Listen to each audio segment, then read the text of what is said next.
সুন্দরী, নাম হলো পরিমণি। আপনারা মুরব্বীরা বুঝবেন না, যুবকেরা বুঝতেছে। খুবই সুন্দরী, নাম হলো পরিমণি, কিন্তু বেপর্দা হওয়ার কারণে লুঙ্গি ড্যান্স মারতেছে। আর এই লুঙ্গি ড্যান্স মারার কারণে আমাদের হাজার হাজার যুবকের শরীর নষ্ট হচ্ছে। শরীর নষ্ট হওয়ার কারণ হলো বিয়ার আগেই তাদের কাম হয়ে যাচ্ছে। তোর কোন কথা ঠিক কিনা? এর নাম হলো স্বপ্ন দোষ। এর নাম কি? তাহলে যুবকেরা তোমরা একটু জোরে বলবা। বেপর্দা নারী যারা বলেন বিশ্ব বেহায়া তারা। বেপর্দা নারী যারা এইরকম একটা পরিবেশে অর্ধ পৃথিবীর খলিফা হযরত ওমর, মনোযোগ দিয়ে শুনবেন, এইরকম একটা পরিবেশে অর্ধ পৃথিবীর খলিফা হযরত ওমর ছদ্মবেশে মদিনার অলি গলি ঘুরতেছে শুধুমাত্র আত্তাকুল্লাহ দেখার জন্যে। সুবহানাল্লাহ। কি দেখার জন্যে? আত্তাকুল্লাহ মানে কার ভয়? হঠাৎ হযরত ওমর দেখতে পায় দুই পাহাড়ের মাঝখানে একটা গিরিপথ।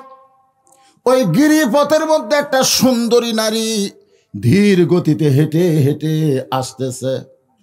ওমর ফারুক মেয়েটার দিকে তাকায়া বললেন, আলহামদুলিল্লাহ। এত সুন্দরী একজন মেয়ে, যেটা দেখার পরে হযরত ওমর শুকর আদায় করলেন কার? এখন হয়তো আপনারা বলবেন, হুজুর তাহলে কোনো মেয়ে মানুষ সুন্দরী দেখলে আমরা তাকায়া বলবো আলহামদুলিল্লাহ। ওমর ফারুক কিন্তু মেয়েটার চেহারা দেখে আল্লাহর শুকর আদায় করে নাই। মেয়েটার দেহের উপরে এমন একটা পোশাক ছিল, যেই পোশাককে বলা হয় পর্দা। মেয়েটা যদি দেখতে কালো হয়, মেয়েটা যদি দেখতে খাটো হয়, এরপরও আল্লাহর আইন পর্দা যদি মেনে চলে, এমন মেয়েকেই ইসলাম সুন্দরী বলে। তাহলে আমার সঙ্গে একটা আপনাকে বলা লাগবে, পর্দানিশী নারী যারা, আপনারা বলবেন বিশ্ব সুন্দরী তারা। বলতে পারবেন না ভাইজান? পর্দানিশী নারী যারা আর বেপর্দা নারী যারা, সবাই বলবেন বিশ্ব বেহায়া তারা। বিশ্ব বেহায়া। আমাদের বাংলাদেশে এরকম বিশ্ব বেহায়া আছে না নাই? ওমর ফারুক ছদ্মবেশে আত্তাকুল্লাহ, আল্লাহর ভয় দেখার জন্যে মেয়েটাকে বললেন, মা এই নির্জন পথে তুমি একা একা চলতেছ, তোমার সামনেও কোনো মানুষ নাই, পিছনেও কোনো মানুষ নাই, তোমার অন্তরে কি কোনো ভয় ডর লাগতেছে না? কারণ তুমি একা একা দুই পাহাড়ের মাঝখানে রাস্তাকে বলা হয় গিরিপথ। জোরে কোন কি পথ? আলো জ্বলে জ্বলে হাঁটা লাগে, সেই রাস্তায় তুমি একা একা চলতেছ, তোমার সামনেও কোনো মানুষ নাই, পিছনেও কোনো মানুষ নাই। মেয়েটা বলতেছে, পথিক তুমি কি হযরত ওমরকে চিনো? কাকে বলতেছে? জোরে কোন কাকে বলতেছে? ওমর ফারুককে মেয়েটা বলতেছে, পথিক তুমি কি হযরত ওমরকে চিনো? যদি ওমরকে চিনতা তাহলে এরকম বেসাইজা কথা বলতা না। ওমর ফারুক বললেন, মা আমার কথার মধ্যে বেসাইজ কি দেখলা? মেয়েটা বলে, পথিক রে, আল্লাহর কোরআন দিয়া যখন রাষ্ট্র চলবে, মানুষের আইন নয়, যে কোরআনের ওয়াজ শুনতেছেন এই কোরআন দিয়া যখন রাষ্ট্র চলবে, তখন পৃথিবীর এক প্রান্ত থেকে আর একটা প্রান্তে একটা মহিলা যাবে, ওই মহিলার কলিজায় ছাড়া অন্য কারো ভয় থাকবে না। তাহলে আত্তাকুল্লাহ ডিগ্রি অর্জন করতে গেলে মানুষের আইন দিয়ে চললে হবে না, আইন লাগবে কার? আরো জোরে বলেন কার? আজকে আমাদের আত্তাকুল্লাহ আছে। এত সুন্দর মসজিদ প্রধানমন্ত্রী বানিয়ে দিয়েছে, এত সুন্দর মসজিদ। হায় হায়, একটা দুটা না, গোটা বাংলাদেশে 564টা মসজিদ বানাচ্ছে। জোরে কোন ঠিক কিনা? নাম দিছে মডেল মসজিদ। আপনি যদি সেই মসজিদে জোহরের নামাজ পড়বার চান, আর আপনার পায়ের মধ্যে যদি 2000 টাকার জুতা থাকে, আপনি বলেন কি জুতা দরজাত হবেন? সত্যি কথা কন, জুতা কি দরজাত হবেন? তখন আপনি চিন্তা করবেন, ভাই আমি আল্লাহর হয়ে মসজিদে ঢুকবো, বাইরে হয়ে দেখবো জুতা নাই, দরকার কি জুতা সামলাই। জোরে কোন কি সামলাই? জুতা হাতে নিয়ে যখন ভিতরে ঢুকতেছে, মুয়াজ্জিন সাহেব বলতেছে, ভাইজান কার ভয়ে ঢুকতেছেন? আল্লাহর ভয়ে। তুমি জানিস না নামাজ পড়ালাই কার ভয়ে? তো জুতা কেন? তখন মুসকে মুসকে হাসে আর কয়, চোরের ভয়। আল্লাহর ভয়, চোরের ভয় একসঙ্গে যদি রয়, তার কোনোদিন নামাজ কবুল হয় না। নামাজ কবুল করতে গেলে শুধুমাত্র ভয় করতে হবে কার? আরো জোরে কান। বর্তমানে যে আইন চলতেছে, সে আইন দিয়ে চোরের কোনো শাস্তি হচ্ছে না, বরং চোরেরা সিনা টান করা ঘুরতেছে। আর ভালো মানুষ দুর্বল হয়ে গেছে। জোরে কোন কথা ঠিক কিনা? চুরি করলে চোরের হাত কাটা দাও। এ আল্লাহর আইন যদি বাংলাদেশে থাকতো তাহলে 2000 টাকার জুতা কেন সোনার টোপলাও যদি দরজায় রাখতেন, চোর কোনোদিন হাত দিত না। দিত? কেন হাত দিবার গেলি তার ইমান কি বলতো?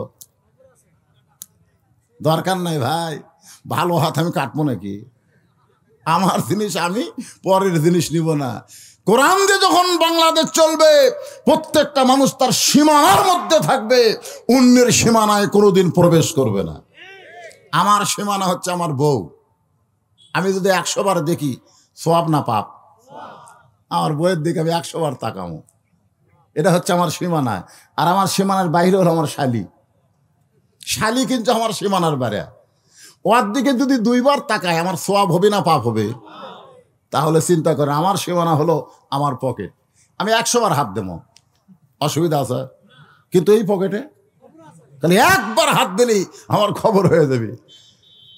আল্লাহর কোরআন দিয়ে যখন দেশ চলবে তখন প্রত্যেকটা মানুষ তার সীমানা চিনতে পারবে, অন্যের সীমানায় কোনোদিন প্রবেশ করবে। মেয়েটা বলে পথিক, আল্লাহর কোরআন দিয়ে যখন রাষ্ট্র চলবে, এই কোরআনের আইন চালু করেছে হযরত ওমর, সেদিন থেকে মানুষ এক প্রান্ত থেকে আর এক প্রান্তে যাবে, ওই মানুষের কলিজায় কেবলমাত্র ভয় থাকবে কার? তাহলে আত্তাকুল্লাহ ডিগ্রি অর্জন করতে গেলে শুধু কোরআনের ওয়াজ শুনলে হবে না কোরআন মোতাবেক চলা লাগবে? তাহলে আমার সঙ্গে সবাই একটু বলবেন, সেদিন ষোড়শী নির্জন পথে যাবে, কোনো জন কটু কথা কবে না, পথে আর প্রান্তরে সম্পদের মোহে পড়ে খুন আর রাহা জানি হবে না। সবাই বলেন, যদি মেনে চলি কোরআন। জোরে কোন কি? কে ভাই, কোরআনের পক্ষে কথা বলবেন না? কোরআন কিন্তু দলিল, কোরআন কিন্তু সুপারিশকারী। হাসরের ময়দানে এই কোরআন আপনাদেরকে জান্নাতে যাওয়ার সুপারিশ করবে। সুবহানাল্লাহ বলেন। তাহলে সেই কোরআনের পক্ষে কথা বলা দরকার আছে না নাই? তাহলে সবাই বলেন, যদি মেনে চলি কোরআন আর রাসূলের বিধান, সকলেই শান্তিতে থাকবে, বাংলার আকাশে কলেমার পতাকা যেদিন দুলবে।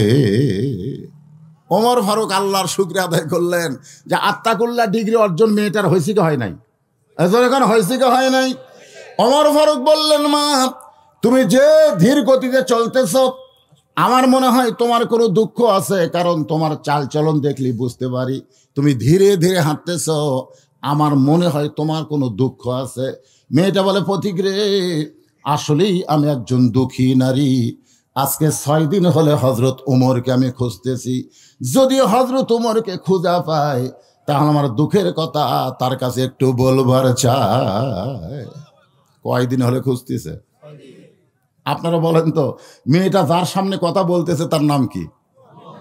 মেয়েটা বলতেছে, আমি হলাম একজন দুঃখী নারী, আজকে 6 দিন হলো হযরত ওমরকে আমি খুঁজতেছি, যদি ওমরকে খুঁজে পাই আমার দুঃখের কথা একটু বলবার চাই। ওমর ফারুক বললেন, মা তুমি কি ওমরকে চিনো? এই তুমি কি ওমরকে চিনো? ওমর হচ্ছে অর্ধ পৃথিবীর খলিফা। এই বাংলাদেশের মতন 96টা দেশ, জোরে কোন কয় দেশ? 96টা দেশের হলো রাষ্ট্রপতি। তাকে তুমি 2 পাহাড়ের মাঝখানে খুঁজতেছ। তাকে যদি পাবার চাও তাহলে রাষ্ট্রভবনে যাও, গণভবনে যাও, সংসদ ভবনে যাও, বঙ্গভবনে যাও, এইগুলো ভবন বাদ দিয়ে 2 পাহাড়ের মাঝখানে খুঁজতেছ। তুমি কি ওমরকে গরু ছাগল মনে করছো নাকি? মেয়েটা বলে, পথিক রে, আল্লাহর কোরআন দিয়ে যখন রাষ্ট্র চলবে তখন নেতা খোঁজা লাগবে না, বরং নেতারাই দুঃখী মানুষকে খুঁজে বেড়াবে। লিল্লাহু আকবার। যে কোরআনের ওয়াজ শুনতেছেন, এ কোরআন দিয়ে যদি বাংলাদেশ চলে তাহলে নেতা খোঁজা লাগবে, বরং নেতারাই দুঃখী মানুষকে খুঁজে বেড়াবে। আল্লাহর কোরআন দিয়ে যদি বাংলাদেশ চলে, একটা গরিব ধনীর বাড়িতে যাওয়া লাগবে না, বরং প্রত্যেকটা ধনী গরিবের বাড়িতে আসবে। জোরে কোন কথা ঠিক কিনা? আল্লাহ বলেছেন, লাখ টাকা তোর আছে, 2500 টাকা গরিবক দে, না দিলে জাহান্নামে যাওয়া লাগবে। 1 কোটি টাকা আছে, 2.5 লাখ টাকা গরিবের দিয়ায়, না দিলে জাহান্নামে যাওয়া লাগবে।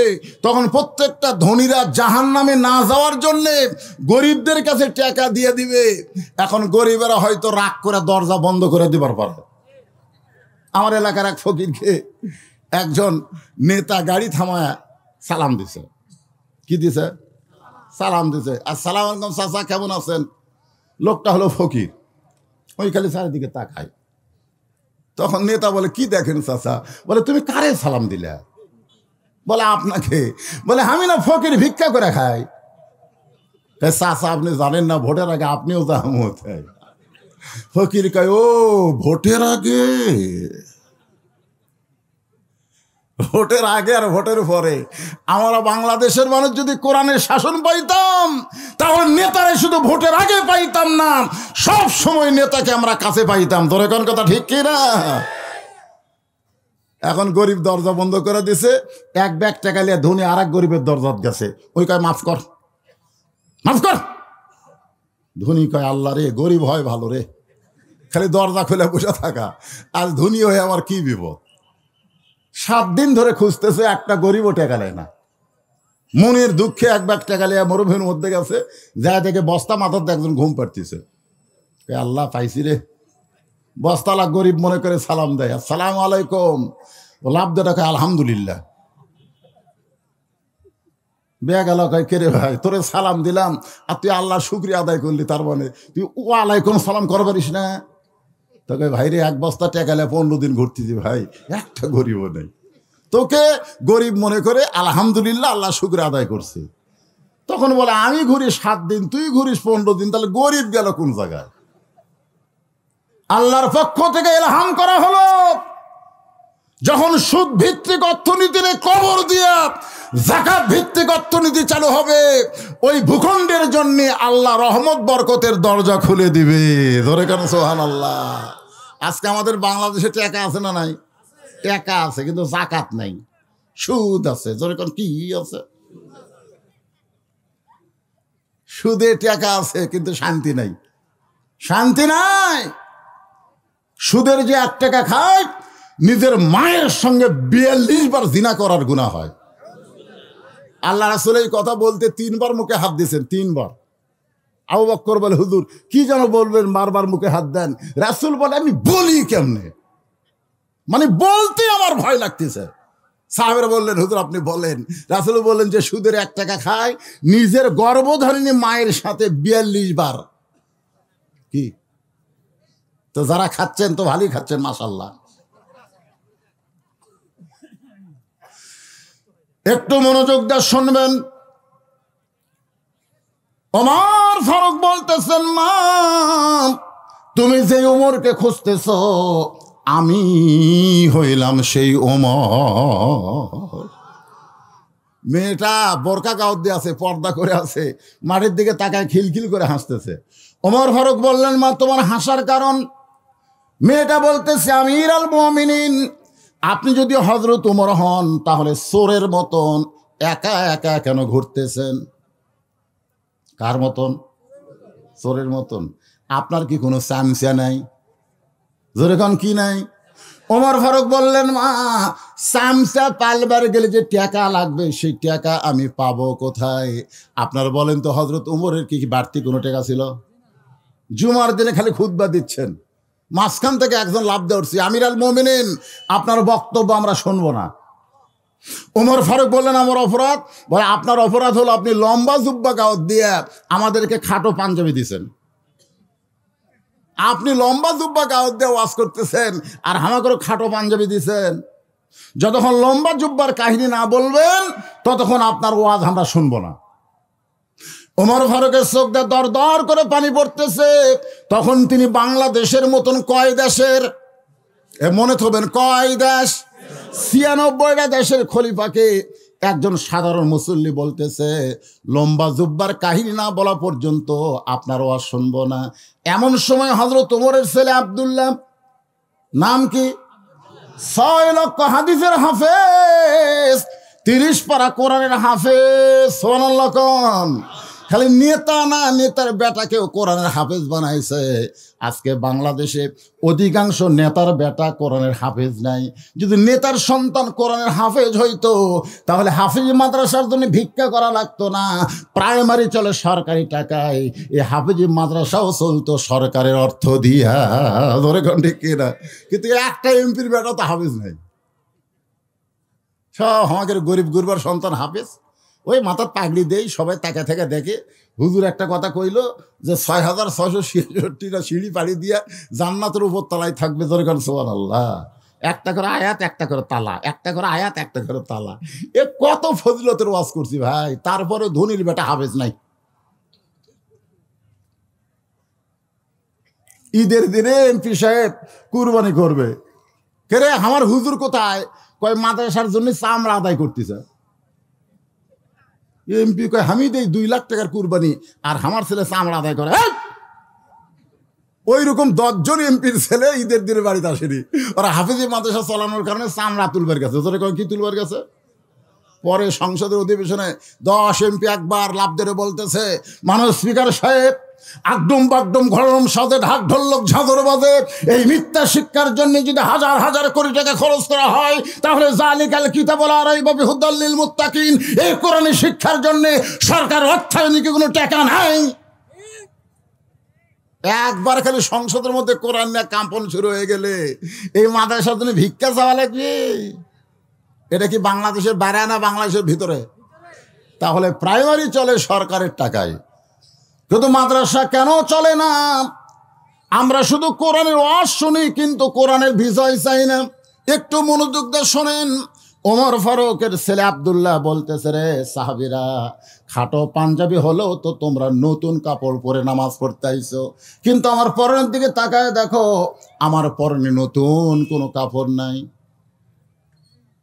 সবার সাহাবীরা বলে, আব্দুল্লাহ, আজকে জুমার দিনে সবাই নতুন পোশাক পরেছে, তুমি কেন পরো নাই? বলে, আমি যদি নতুন পোশাক পরতাম তাহলে আমার বাবার জুব্বা লম্বা হতো না, আমার কাপড়ের অংশটুকু আমি বাবাকে দান করে দিলাম। বাবার কাপড় আমার কাপড় একত্র করে বাবা লম্বা জুব্বা বানায় তোমাদেরকে খুতবা দেয়। এখন বলো খুতবা শোনা যাবে কি না?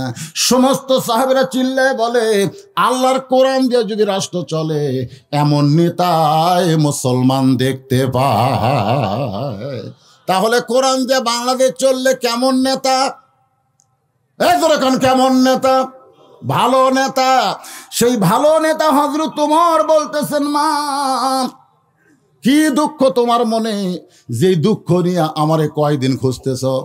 6 দিন হলে খুঁজতেছ, এখন একটু দুঃখের কথা আমার কাছে বলো। মেয়েটা বলতেছে, আমিরুল মুমিনিন, আমার জীবনের সবচাইতে বড় দুঃখ হলো 6 বছর বয়স আমি ঈমান গ্রহণ করছি। কয় বছর? 6 বছর বয়স ঈমান গ্রহণ করেছি। শুধুমাত্র ঈমান গ্রহণ করার অপরাধে আমাকে 12 বছর জেলখানায় বন্দি জীবন কাটাতে হয়েছে। আমার একটা অপরাধ নাই, আমার একটাই অপরাধ হলো ঈমান গ্রহণ করা। চুরি করা, চামারি করা, ডাকাতি করা, জুলুম করার কোনো অপরাধ নাই। বিনা অপরাধে বছরের পর বছর অনেক আলেম আছে জেলখানায়। ধরে কোন কথা ঠিক কিনা? এখন যদি বলা হয় অপরাধ কি, অপরাধ হলো একটাই, শুধু কোরআনের ওয়াজ করে না, কোরআন মোতাবেক চলতে চায়। আমাদের বাংলাদেশে যেই বক্তারা কোরআনের ওয়াজ করবে কিন্তু কোরআন মোতাবেক চলার চেষ্টা করবে না, ওই বক্তা সারা জীবন ওয়াজ করবে, কোনোদিন কেউ তার বাদী হবে না। ধরে কোন কথা ঠিক কিনা? কিন্তু যখনই বলবে সামিনা ওয়া তাআনা, এটা আমার কথা না, কথা কার? শুনতে হবে গ্রহণ করার জন্যে। আজকে কোরআনের ওয়াজ শুনবার আইলেন, শোনা গেলেন, ফজরের নামাজটাও পর্যন্ত পড়লেন না। এরকম আছে না নাই? শুনে গেল, ফজরের নামাজটা পর্যন্ত পড়লো না। আপনি জানেন কোরআনের ওয়াজ শুনলেন, আপনি একজন বেঈমান। লা সালাত আলা ঈমানা, যার নামাজ নাই তার ঈমানই নাই রে। কিসের মুসলমান রে? নামাজ নাই। লা সালাত আলা দীনা, যার নামাজ নাই তার কোনো ধর্মই নাই। 564 খালি মসজিদ বানালে হবে না, ওই মসজিদগুলো মুসল্লি দিয়ে ভরা লাগবে। জোরে কোন কথা ঠিক কিনা? আজকে যদি সরকার বলতো যে 564 মসজিদ করছি, ওই মসজিদ যুবকদেরকে মুসল্লি দিয়ে আমি ভরা দেখতে চাই, তখন ভরা দেখবার গেলে আমার মতন ওয়াজ দিয়ে কাম হবি না, আমার ওয়াজ দিয়ে মসজিদ জীবনেও ভরবি না। আল্লাহ কোরআনে বলেছে আল্লাযীনা ইম্মাক্কান্নাহুম ফিল আরদ, মুসলমানের মধ্যে কাউকে যখন ক্ষমতা দেওয়া হবে তার 1 নম্বর দায়িত্ব হলো আকামুস সালাত, নামাজ কায়েম করা। সরকার যদি আইন করত প্রতি ওয়াক্ত নামাজ না পড়ার কারণে 10টা করে ব্যাট পাছার ওপর, কয়টা করে? পুলিশকে যদি বলতো ওই আলেম ধরার দরকার নাই, এই জালেমগুলো ধরো, আজান দেওয়ার পরে যারা মসজিদে যায় না তারা হলো সবচাইতে বড় জালেম। সবচাইতে বড় জালেমকে মুসলমান দাবি করে, আজান দেওয়ার পরে মসজিদে যায় না, ওদেরকে ধরে ওই ভিআইপি মসজিদের পাশেই, ওটা কি মসজিদ, মডেল মসজিদের পাশে একটা বড় ঘর করা লাগবে। এই ঘরের নাম হলো রিমান্ডের ঘর। কে রে, জোহরের আজান হতে তুই বাড়া ঘুরিস কে? এই কয়েক কাপড় খুলে 10টা করে বাড়ি যদি সরকার পক্ষ থেকে দেওয়া হতো, আপনারা বলেন তো নামাজি বাড়তো না কমতো? আর যদি নামাজি বাড়তো তাহলে কি হতো? আল্লাহ কোরআনে বলেছেন ইন্নাস সালাতা তানহা আনিল ফাহশাই ওয়াল মুনকার, একমাত্র নামাজি পারে মানুষকে যাবতীয় ফাহিশা থেকে হেফাজত করতে। আমাদের প্রত্যেকটা যুবকের হাতে একটা করে মোবাইল আছে না নাই? এজরাকার আছে না নাই? এইরকম মোবাইল সমস্ত ছেলের হাতে আছে। এই মোবাইল দিয়ে কিন্তু ভালো ওয়াজ দেখা যায়, এই মোবাইল দিয়ে আবার অশ্লীল ভিডিও দেখা যায়। যে যুবক নামাজ পড়ে সে অশ্লীল ভিডিও বের করতে পারবে না। বের করবার গেলে তার ইমান বলবে পাগলা রে, কেউ না দেখলেও তোকে আল্লাহ দেখতেছে। কথা কন না কেন? ইন্নাস সালাতা তানহা আনিল ফাহশাই ওয়াল মুনকার, নামাজি পারে আমাদের যুবকদেরকে অশ্লীল ভিডিও থেকে, অশ্লীলতা থেকে হেফাজত করতে। জোরে কোন কথা ঠিক কিনা? আজকে আমাদের ছেলেরা দরজা জানলা বন্ধ করে মনে করছে বাপ ঘুমাইছে রে, মা ঘুমাইছে রে। এখন যদি আমি দেখি, কে দেখি রে? আপনারা খন তো বাপ মা ঘুমালেও কে ঘুমায় না? আরো জোরে বলেন, কে ঘুমায় না? সিনা তাও ওয়ালা নাওম, ঘুম তো দূরের কথা, আল্লাহ তন্দ্রাও নাই।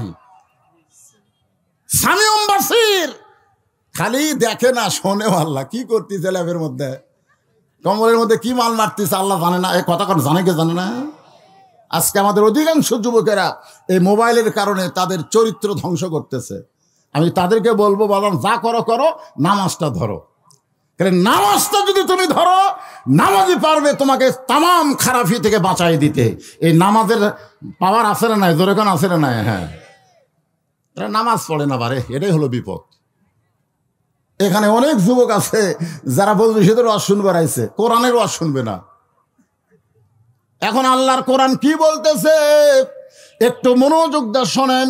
ওমর ফারুক বললেন, মা বলো, তোমার মুখে শুনতে চাই। মেয়েটা বলতেছে, আমার জীবনের সবচাইতে বড় অপরাধ হলো 6 বছর বয়সে ঈমান গ্রহণ করেছি। ঈমান পড়েছি না গ্রহণ করছি? হ্যাঁ, গ্রহণ। ইকরার বিল লিসান, তাসদিক বিল জানান, আমল বিল আরকান, এরই নাম হলো ঈমান গ্রহণ করা।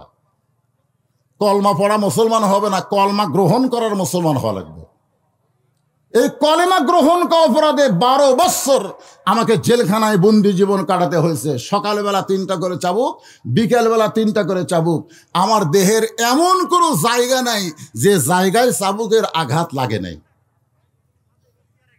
ইয়া আমির আল মুমিনিন, 12 বছর জেলখানায় বন্দি জীবন কাটাইতে কাটাইতে আপনি যখন রোম পারস্য দখল করলেন, আমি রোমের একটা জেলখানার মধ্যে বন্দি ছিলাম, তখন আপনি ঘোষণা করলেন মুসলমান কোন রাষ্ট্র যখন দখল করবে ওই রাষ্ট্র তখন আল্লাহর কোরআন দিয়ে চলবে। আর আল্লাহর কোরআন দিয়ে যদি কোনো রাষ্ট্র চলে ওই রাষ্ট্রের মধ্যে জেলখানার কোনো দরকার হবে। কোরআনের বিচার হলো ডাইরেক্ট অ্যাকশন। জোরে কোন? ডাইরেক্ট। গোপনে গোপনে, গোপনে গোপনে, ডাইরেক্ট অ্যাকশন হলে কোনো জেলখানার দরকার নাই। আপনি জেলখানার দরজাগুলো খুলে দিলেন। এখন 12 বছর বন্দি থাকার পরে জেলখানার দরজা যখন খোলা পাইলাম তখন আমি যাব কোথায়? কারণ আমার দাদা খ্রিস্টান, আমার বাপ খ্রিস্টান, আমার মাও খ্রিস্টান। যেই দেশে আমি জন্ম নিয়েছি ওই দেশটাও হলো খ্রিস্টান।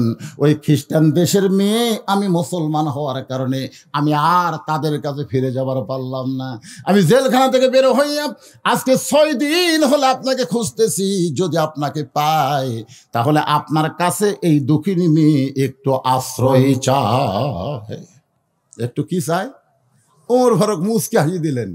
মেয়েটা বলে, আশ্রয়ের কথা বললাম, আপনি হাসেন কেন? ওমর ফারুক বলে, মা আমি তোমাকে আশ্রয় দিবার পারবো না, তবে ইসলাম তোমাকে অধিকার দিয়েছে।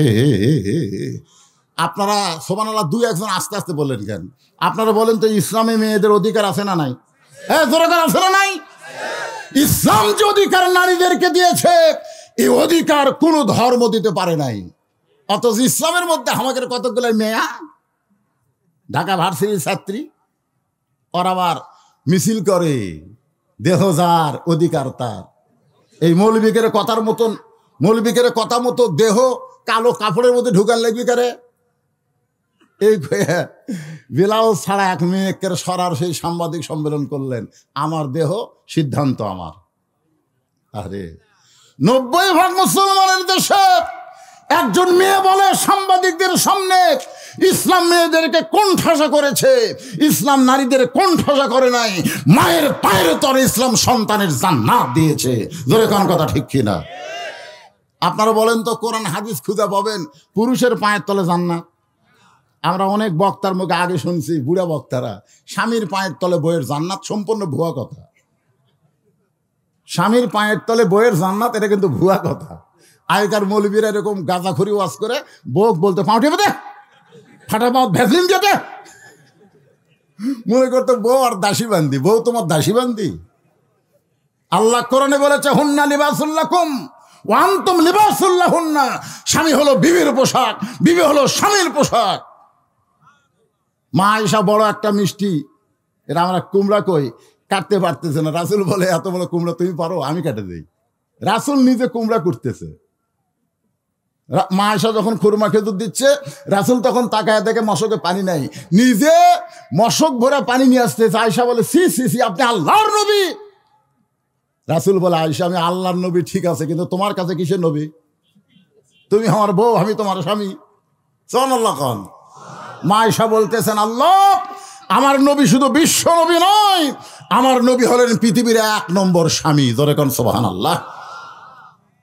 কোনদিন বউরে কয়নি আমার পাঞ্জাবি পরিষ্কার করে দে, আমার টুপি এনে দে, জুতা সাফ করে দে। এগুলো কোথায় পারেন আপনারা? আল্লাহ কোরআনে দলিল দিয়েছে হুন্না লিবাসুল্লাকুম ওয়া আনতুম লিবাসুল্লাহুন্না। স্বামী হলো বিবির পোশাক, বিবি হলো স্বামীর পোশাক। তার মানে কি? সমান সমান। জোরে কোন কি? কথা কয় না রে আমার মায়েরা, যারা পর্দার অন্তর আছেন শোনেন।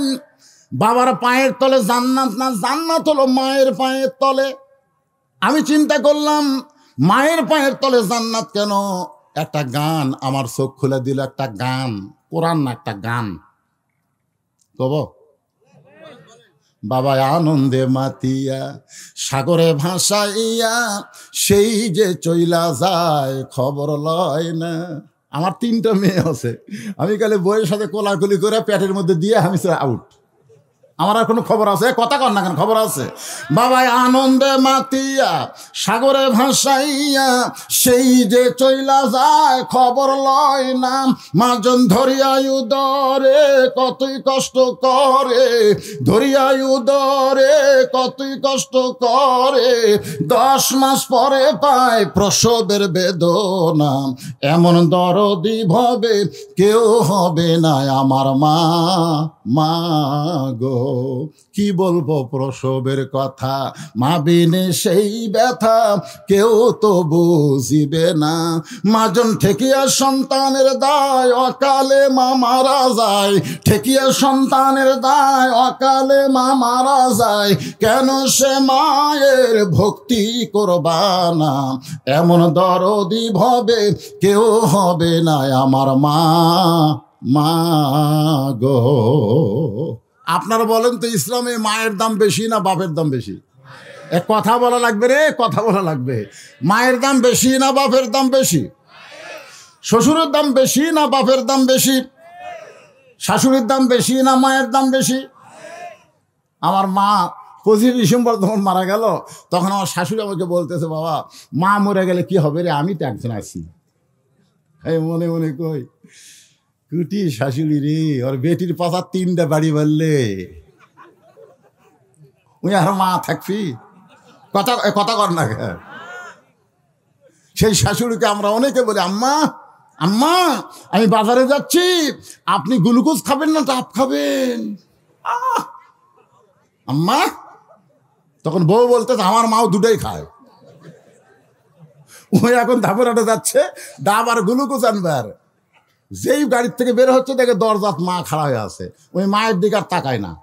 মা কয় কে রে, 3 দিন হলে তোকে দেখবার পাই না রে, তোকে দেখবে না, আমার চোখে ঘুম নাই, আর আমি দরজার ডানে আছি, তুই একবার আমার দিকে তাকাস না। রাসূল বলেছেন মায়ের মুখের দিকে খালি মহব্বত করে একবার তাকাও, একটা হজের সওয়াব আল্লাহ তোমাকে দান করে দিবে। তোর এটা সুবহানাল্লাহ। আর তুই একবার আমার দিকে তাকাস না কেন? গত সপ্তাহে আমাকে পান কিনে দিছে, মনে আছে? আজকে ধামুরহাট থেকে 10 টাকার পান আনবি। ছেলে বলতেছে এই জন্যই তো তাকাই না, খালি তুমি খাই খাই। ওর চাপাত জুতের বাড়ি মারা ছাড়া বুদ্ধি নেই। জোরে কথা কর না কেন? তাই বলে আপনাদের বলবো না যে শাশুড়িকে আপনারা খাওয়াবেন না খাওয়াবেন। মা হলো ফরজ আর শাশুড়ি হলো নফল। ফরজ আগে না নফল আগে? জোরে করো, ফরজ আগে না নফল আগে? বাবা হলো ফরজ আর শ্বশুর হলো নফল। আগে ফরজ আদায় করবেন, তারপরে নফল পারলে করবেন, যদি পারেন সওয়াব আছে। সুবহানাল্লাহ। একটু মনোযোগ দিয়ে শুনবেন। মাগো, মেয়েটা বলতেছে আমিরুল মুমিনিন আমাকে কি অধিকার ইসলাম দিয়েছে? ওমর ফারুক বললেন এখন তোমার বয়স কত? মেয়েটা বলতেছে 18। জোরে কোন কত? আপনার হিসাব করছেন 6 বছর বয়সে ইমান গ্রহণ করছে আর 12 বছর নির্যাতন ভোগ করেছে, তাহলে হিসাব করলে যোগ করলে কত হয়?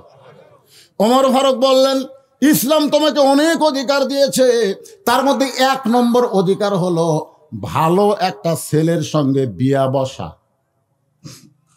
কি ছেলে? ভালো একটা ছেলে বলতে যে সুন্দর একটা ছেলের সঙ্গে বিয়ে বসার অধিকার। তাহলে আপনারা বলেন তো আমি বউ পেতাম না? ইসলাম যদি কথা বলতো দেশ সুন্দর শাকিব খানের মতন একটা ছেলে দেখে তোমার বিয়ে করার অধিকার আছে, তাহলে আমার মতন কালো কোনোদিন বউ পেতাম না। কিন্তু ইসলাম বলেছে ভালো। ভালো বলতে কালো হলেও ভালো হয়। জোরে কোন কথা ঠিক কিনা ভাই রে? ভালোর মধ্যে কিন্তু বহু কথা আছে। ওমর ফারুক বললেন মা তোমার তো কোনো অভিভাবক নাই যে একটা ভালো ছেলে তোমাকে খুঁজে দিবে, বরং আমি একটা ছেলের কথা বলতেছি, দেখো তো ছেলেটা কেমন মনে হয়। মেয়েটা বলতেছে আমিরুল মুমিনিন তাহলে ভালো ছেলের খবর আপনি জানেন বলেন। ওমর ফারুক বললেন ছেলেটার নাম হলো আব্দুল্লাহ, ছেলেটার বাবার নাম হলো ওমর, ছেলেটা হলো 6 লক্ষ হাদিসের হাফেজ, 30 পারা কোরআনে হাফেজ, লম্বায় হলো 6 ফুট 2 ইঞ্চি, গায়ের রং অত্যন্ত সুন্দর, চাঁদের মতন চেহারা। এখন বলো তো ছেলেটা তোমার কেমন মনে হয়? ছেলেটা কার ছেলে? এজোরাকান কার ছেলে? ছেলেটার নাম হলো আব্দুল্লাহ, বাবার নাম হলো ওমর, যোগ্যতা হলো 6 লক্ষ হাদিসের হাফেজ, 30 পারা কোরআনের হাফেজ। সুবহানাল্লাহ। লম্বায় হলো 6 ফুট 2 ইঞ্চি, গায়ের রং হলো ফর্সা, মুখটা হলো চাঁদের মতন। এই ভালো ছেলের সঙ্গে যদি তুমি বিয়াটা বসো তাহলে ইসলাম তোমাকে আমার বাড়িতে বৌমার অধিকার দিয়ে দিবে। কিসের অধিকার? জোরে সবাই বলেন কিসের? বৌমা বলতে বুঝতেছেন তো, বেটার বউ। জোরে কান কার বউ? আজকে অনেক মুরব্বী আছে বৌমা শুনি চুমটা ওঠে, হুজুর কয় কি রে বৌমা? বেটা বিয়ে করার পরে ভালো আছিল, কিন্তু বউ আমার বেটাকে নষ্ট করছে। এটা বউ মা হবার পারে না, এটা হলো বউ দজ্জাল। প্রত্যেকটা ঘরে ঘরে বউ মা না বউ দজ্জাল? কথা কর না কেন ভাই? যারা বেটাক বিয়ে করাছেন তারা বুঝবার পারতেছেন না। মেয়েটা বলতেছে আমিরুল মুমিনিন আপনি যেই খবর ছেলের খবর দিলেন ওই ছেলে ছাড়া কি দুনিয়া তার কোনো ভালো ছেলে নাই? ওমর ফারুক বললেন আমার 2 চোখে আমার আব্দুল্লাহর চাইতে ভালো ছেলে নাই। একটা বই আমি পড়ছিলাম, নিজের সন্তান ভালো পরের বউ ভালো। এমনি কথাটা কিন্তু শরীয়তে জায়েজ না। তারপরে বলছে নিজের সন্তান কালো হোক খোঁড়া হোক, তারপরে কি কয় আমার সন্তান রে। আর নিজের বউ যদি সুন্দরী হয় তাও পরের বইয়ের দিকে তাকা থাকে রে। এরকম লোক আছে না নাই? এরা কিন্তু লুচ্চা। পরের বইয়ের দিকে তাকানো জায়েজ আছে? কুল্লিল মুমিনিনা ইয়াগুদ্দু মিন আবসারিহিম, আল্লাহ বলেছেন তোমার নজর নিচের দিকে রাখো। বউ দেখলে আর নজর নিচের দিকে রাখবা না, বইয়ের দিকে তাকাও। কোনো মেয়ের দিকে না তাকায়, শুধু বইয়ের দিকেই যদি মানুষ তাকায়, তাহলে কোনো দিন কোনো মেয়ে কারো পছন্দ হবে না। নিজের বউটাকেই বিশ্ব সুন্দরী মনে হবে। জোরে কোন কথা ঠিক কিনা? জোরে বলেন ঠিক। তাহলে আমরা নিজের বউ দেখবো, পরের বউ দেখবো। ওমর ফারুক বললেন, মা আমার দুই চোখে আমার ছেলের চাইতে ভালো কোনো ছেলে তো চোখত পড়ে না। মেয়েটা বলতে, আমিরুল মুমিনিন, আমি একটা ছেলের নাম বলবো, দেখেন তো ছেলেটা কেমন। ওমর ফারুক চমকে উঠছে, কেরি এই 6 বছর বয়সে ঈমান গ্রহণ করলো, আর 12 বছর জেলখানাত বন্দি জীবন কাটাইলো, ই আবার ভালো ছেলের খবর কেমনে দিবে? ওমর ফারুক বললেন, মা ঠিক আছে বলো তো। মেয়েটা বলতে, ছেলেটার নাম হলো হোসাইন, বাবার নাম হলো হযরত আলী, মায়ের নাম হলো ফাতেমা, আর নানার নাম হলো মুহাম্মাদুর রাসূলুল্লাহ। এখন আপনি বলেন, আব্দুল্লাহ ভালো না হোসাইন ভালো? আপনাকে বলা হচ্ছে না তো, ওই মেয়ে হযরত উমরকে বলতেছে। এখন আপনি বলেন, এই দুই ছেলের মধ্যে কে ভালো? সঙ্গে সঙ্গে উমর কান্দের বলে, সাইদুস শাবাবে আহলুল জান্নাহ হাসান ও হুসাইন রাদিয়াল্লাহু তাআলা আনহুমা, জান্নাতি যুবকদের সর্দার হবে দুইজন, একটা হলো হাসান আর একটার নাম হলো হুসাইন। সুবহানাল্লাহ। আসরের নামাজ, কোন নামাজ? প্রথম রাকাতে কয় সেজদা? নামাজ পড়েন না আপনারা? প্রথম রাকাতে কয় সেজদা? এক সেজদায় 3 বার সুবহান রাব্বিল আলা, কিন্তু পরের সেজদায় 101 বার সুবহান রাব্বিল আলা কয়, কিন্তু নবী সেজদা তোলে না।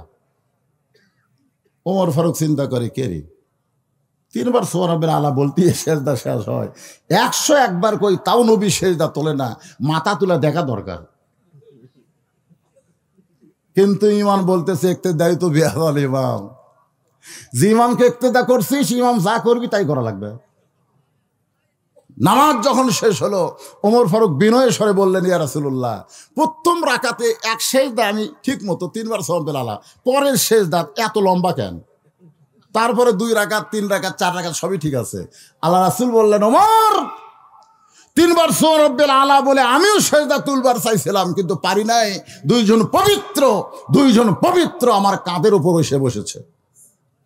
দুইজন পবিত্র, নাম বলতেছে না, দুইজন পবিত্র আমার পিঠের উপর এসে বসেছে। আমি সেজদা থেকে মাথা তুলবার চাই, আল্লাহ বলে, হাবিব এরা 2 ভাই যতক্ষণ বসে থাকবে সেজদা তুলবেন না, কারণ আপনি যেমন হাসান হোসেনকে ভালোবাসেন, আমি আল্লাহ তার চাইতে অনেক বেশি ভালোবাসি। জোরে কারণ সুবহানাল্লাহ।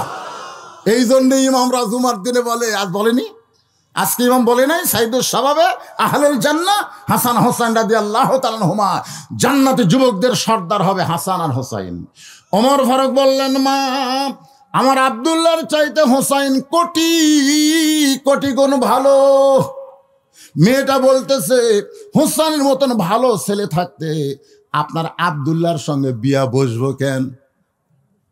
আপনি তো কইছেন ইসলাম আমাকে ভালো ছেলের অধিকার দিচ্ছে, তাহলে হোসাইনের মতন ভালো ছেলে থাকতে আপনার আব্দুল্লাহর সঙ্গে বিয়া বসবো কেন? ওমর ফারুক বললেন, মা তোমাকে নিরাপদ আশ্রয় দিব। মেয়েটাকে নিরাপদ আশ্রয় দিয়া হযরত ওমর পড়ন্ত বিকাল বেলায়, রোদ যখন একটু কমে গেছে, তার নাম হলো পড়ন্ত বিকাল বেলা, মিশে মায়াই বন্দি থাইকা, সবাই কন গুনাহ হবে না, মিশে মায়াই বন্দি থাইকা করলাম কত খেলা,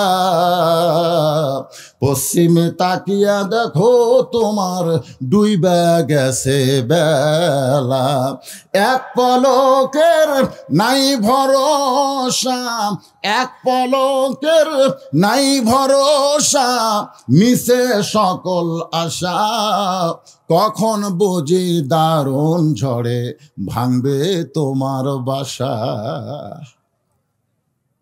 24 তারিখে আমার মা ছিল দোতলায়, 25 তারিখে বাজান জোহর নামাজের আগে মাকে যখন মাটির তলে রাখলাম, সবাই কবর ছেড়ে যায়, কিন্তু মায়ের কবর আমি ছাড়তে পারি না। মাগো মা কোথায় ছিলা তুমি, এখন তুমি কোথায় থাকলা? কে যেন বলে, মাওলানা তিনতলা বাড়ি বানাইছিস, মনে করিস না তুই বাড়িতে থাকবি, একদিন মসজিদের খাটনি তোর বাড়ির আঙ্গিনায় চলে আসবে। রঙিন কাপড় খসায়া বড়ই পাতার গরম পানি দিয়ে তোরে গোসল করাবে, সাদা কাফনে চকলেটের তোর মুড়াইয়া একদিন তোকে কবরের মধ্যে যাইতে হবে। বাজান রে, আজকে যৌবন বয়সটা নষ্ট করে দিলাম, বুড়া বয়স আফসোস করবেন, কোনো কাম হবে না। রে যুবকেরা, আত্মাকুল্লা ডিগ্রি কারে কয়, হাক্কা তুকাতিহি কেমনে হয়, এইটা বোঝানোর জন্য আপনাদের সামনে আলোচনা করতেছি। মনোযোগ দেয়া কথাগুলো শোনার দরকার আছে না নাই? জোরে কর, আছে না নাই?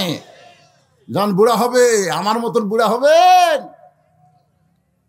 হওয়ার পরে খালি কান্দা লাগবে। শত চেষ্টা করলো আমি আমার যৌবনকে আর ফিরে পাবো না। জোরে কথা কর না কেন?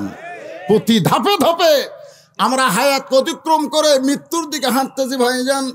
এই জন্য কোরআনের আলোচনা একটু মনোযোগ দিয়ে শুনতে হবে। যুবকেরা বাহিরে ঘোরাফেরা না করে এই জান্নাতের বাগানের মধ্যে বসে যাও। ওমর ফারুক পরন্ত বিকেল বেলায় হযরত আলীর বাড়ির দরজায়, আসসালামু আলাইকুম ইয়া আহলাল বাইত।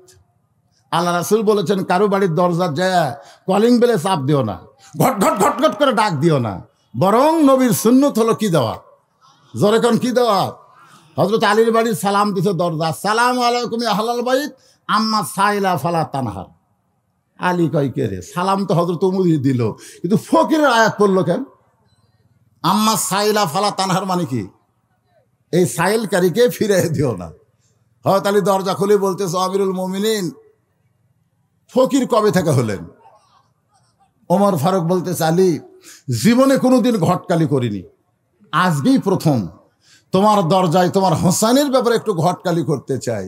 আলী নিজের কপালে হাত দিয়ে চুমা খেলেন। ধরে কোন সুবহানাল্লাহ। যে আপনার মতন মহান ব্যক্তি যদি আমার হোসেনের ঘটক হয়, তাহলে পাত্রী ভালো হবে। আপনারা বলেন তো, ঘটক ভালো হলে পাত্রী? আমারও মতো মাওলানা যদি কোনো মেয়ের ঘটকালি করে, তোমরা যুবকেরা মনে করবা মেয়ে ভালো, কারণ খারাপ মেয়ের ঘটকালি কোনো হুজুর করবার পারবি না। জোরে কোন কথা ঠিক কিনা? আর কতগুলা ঘটক শালা বাড়াছে, 1 বিঘা 10 বিঘা কয়। জোরে কোন কথা ঠিক কিনা? খালি মিথ্যা কথা ভাই। আপনারা বলেন এখানে ফেকা ফেকা, একটু চিন্তা ভাবনা করে বলেন তো, ওমর ফারুক কার দরজায় গেছে? আলী কি ছেলের দরজা না মেয়ের দরজা? তাহলে ঘটক আগে যাওয়া লাগবে কার দরজায়? মেয়ের দরজায়। ছেলের দরজা যাওয়া লাগবে, যা ছেলের বাপকে বলা লাগবে যে মহারণা কত দিবা, মহারণা কত দিবা। তখন ছেলের বাপ বলতেছে, মেয়ের খবর কি? বলে এইরকম। ঠিক আছে, 2 লাখ দেবো। তখন ঘটক যা মেয়ের বাপক বলবে, ভাই 2 লাখ দিবার চাই, তুমি কি রাজি? 2 লাখের খাওয়া আছে, 2 লাখের খাওয়া আছে। যখন আমার দাদারা বিয়ে করছে, তখন মোহর নগদ দিয়ে 1টা টাকাও লেয়নি। জোরে কোন কথা ঠিক কথা কন না কেন? আর আমরা এক মেয়ের বাপের বাড়ির যা দেখি একটা মোটর সাইকেল, ট্যাঙ্কি উঁচা, ট্যাঙ্কির নিচে সিট ওটি দোপা, পিছনে সিট আবার উঁচা। আমি কইলাম, কে রে ভাই, এই মোটর সাইকেল এরকম বেসাই দেখেন? বলে, হুজুর জামাইক দিছি। কে এরকম খেন? বলে, আমার জামাই আমার টাকার হুন্ডা চড়বি, উঁচার থাকবি, এই জন্য ট্যাঙ্কির কাছে দোপা, ওটি বসে থাকবি, আর আমার মেয়ে উঁচিয়াত বসা ওর কান্দের উপর হাত দিয়ে থাকবি। পরের টাকার গাড়ি লিবু, তুই উঁচিয়াত থাকবো কে?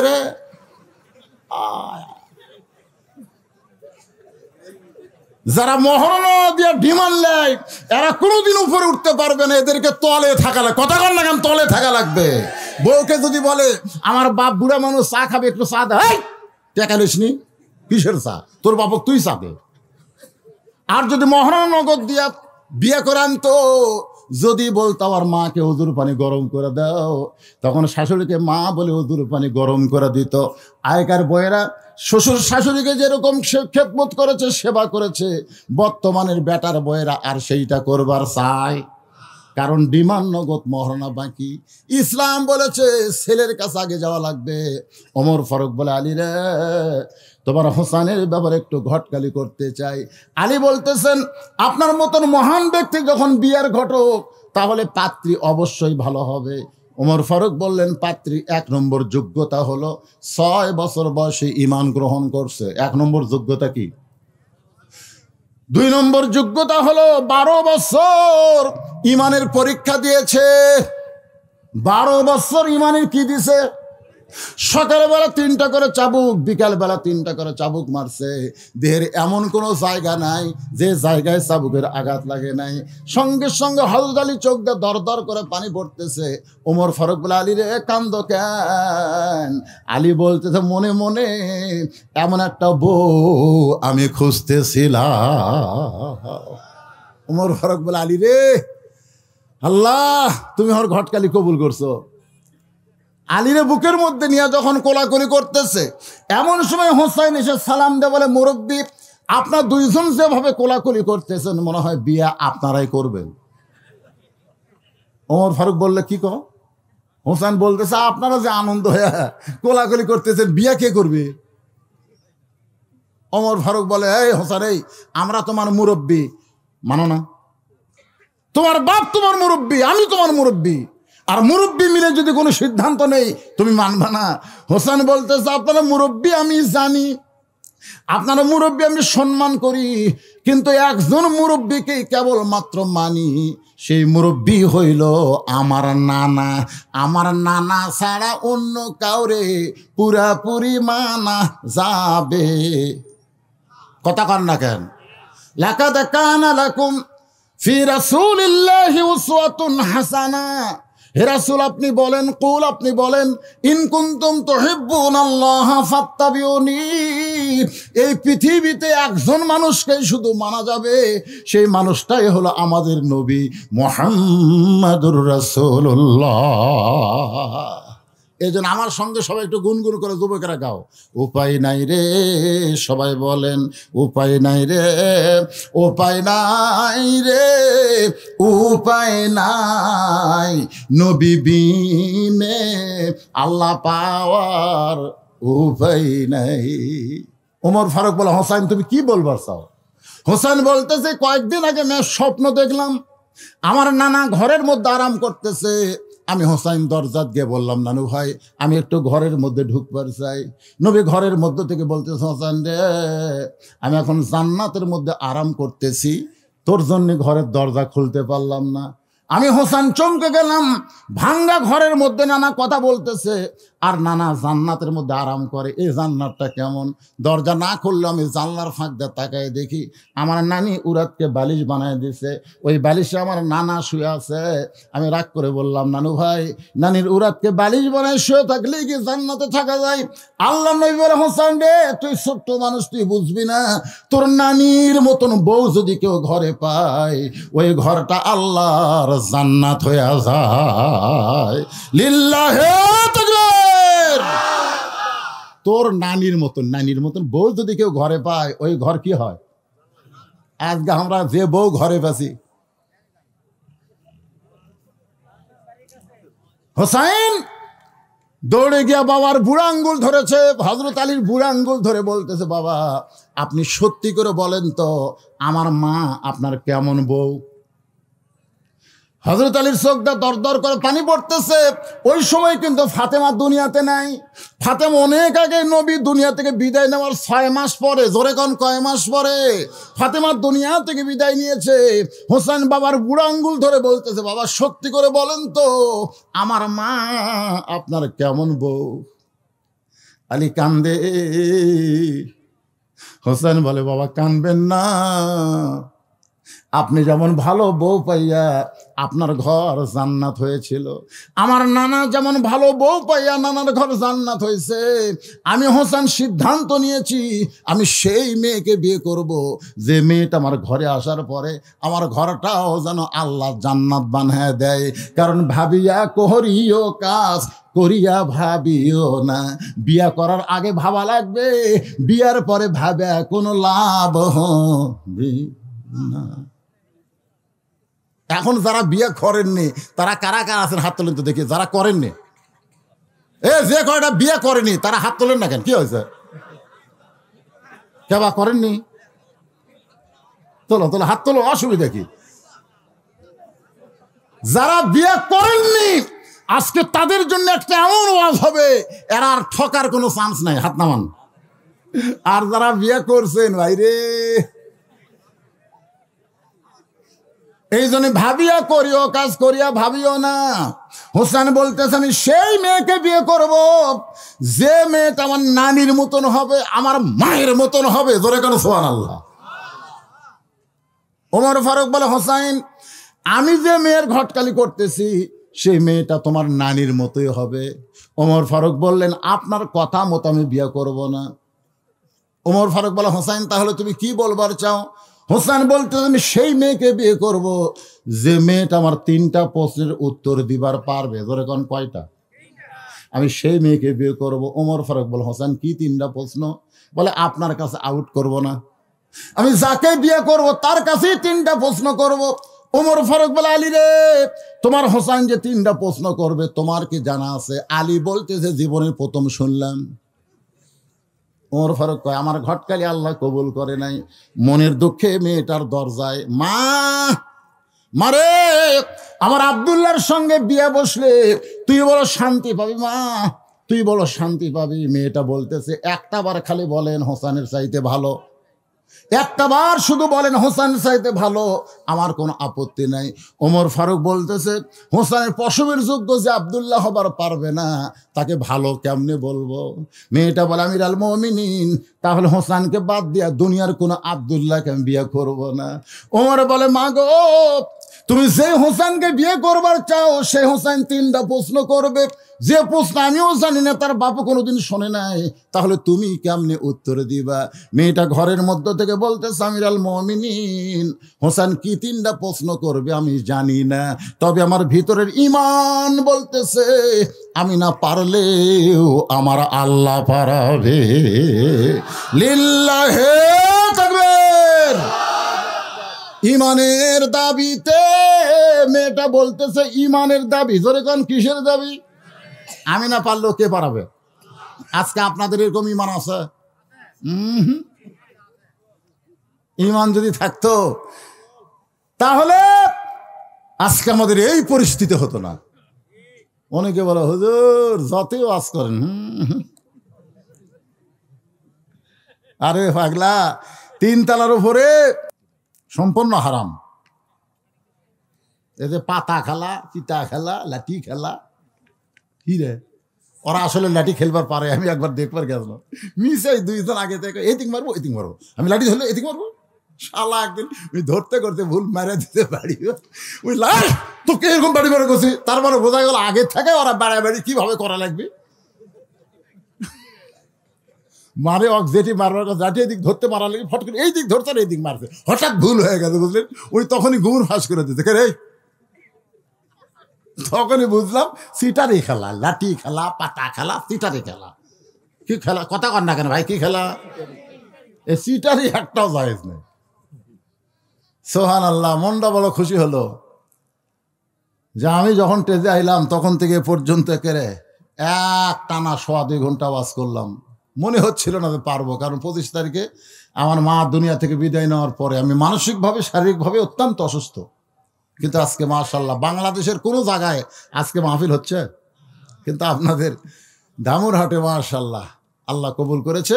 আপনাদের সবার জন্য তাবারকের ব্যবস্থা আছে মাহফিল কমিটির পক্ষ থেকে। জি, আমরা সবাই দোয়া করব। দোয়ার আগ দিয়ে সবাই ইস্তেগফার করে আস্তাগফিরুল্লাহ। ইসালে সওয়াব মানে কি? সবার জন্য সওয়াব রেসানি হবে। আমাদের আপনজন বাপ মা যাদের কবরে গেছে তাদের রুহের মাগফিরাতে 3 বার সূরা ইখলাস পড়েন, 3 বার সূরা ইখলাস পড়েন, 1 খতম কোরআন পড়া সব পাওয়া যাবে। বিসমিল্লাহির রহমানির রহিম। কুল হু আল্লাহু আহাদ আল্লাহুস সামাদ লাম ইয়ালিদ ওয়া লাম ইউলাদ ওয়া লাম ইয়াকুল লাহু কুফুয়ান আহাদ। বিসমিল্লাহির রহমানির রহিম। কুল হু আল্লাহু আহাদ আল্লাহুস সামাদ লাম ইয়ালিদ ওয়া লাম ইউলাদ ওয়া লাম ইয়াকুল লাহু কুফুয়ান আহাদ। বিসমিল্লাহির রহমানির রহিম। কুল হু আল্লাহু আহাদ আল্লাহুস সামাদ লাম ইয়ালিদ ওয়া লাম ইউলাদ ওয়া লাম ইয়াকুল লাহু কুফুয়ান আহাদ। আর মিডিয়ার ভাইদেরকে বলবো মোনাজাতের সময় তোমরা এটা খোলাখুলি করবে না, যদি না তোলো তোমাদের ওইভাবেই থাকবে, খামা খুলে লাভ কি, পরে তো এখান থেকে খোলা লাগবে। এই জন্য মোনাজাতের মধ্যে তোমার ঠকঠকে শব্দ যেন না হয়। আল্লাহুম্মা আমিন। আল্লাহুম্মা আনতাস সালাম ওয়া মিনকাস সালাম তাবারাকতা ইয়া যাল জালালি ওয়াল ইকরাম। রব্বানা যালামনা আনফুসানা ওয়া ইল্লাম তাগফির লানা ওয়া তারহামনা লানাকুনান্না মিনাল খাসিরিন। আয় আল্লাহ, মাগরিবের নামাজের পর থেকে রাত অনেক হয়ে গেছে, দীর্ঘ সময় পর্যন্ত তোমার বান্দা বান্দিরা আরামের বাড়ি ঘুমকে বাদ দিয়া কোরআন হাদিসের মহাব্বত কলিজার মধ্যে নিয়া এই জান্নাতের বাগানে বসে বসে যারা আলোচনা শুনেছে, মেহেরবানি করে আজকের মাহফিল আমাদের সকলের হেদায়েতের জন্যে, নাজাতের জন্যে, জান্নাতের জন্যে কবুল করো। এই মাহফিলের শুরু থেকে শেষ পর্যন্ত যত আলোচনা হয়েছে আল্লাহ, এর মধ্যে যদি ত্রুটি হয়, ভুল হয়, মাফ করে দিও। এর যা হাদিয়া মঞ্জুর করো, সোনার মদিনায় নবী পাকের রওজা মুবারকে আল্লাহ কবুল করে নিও।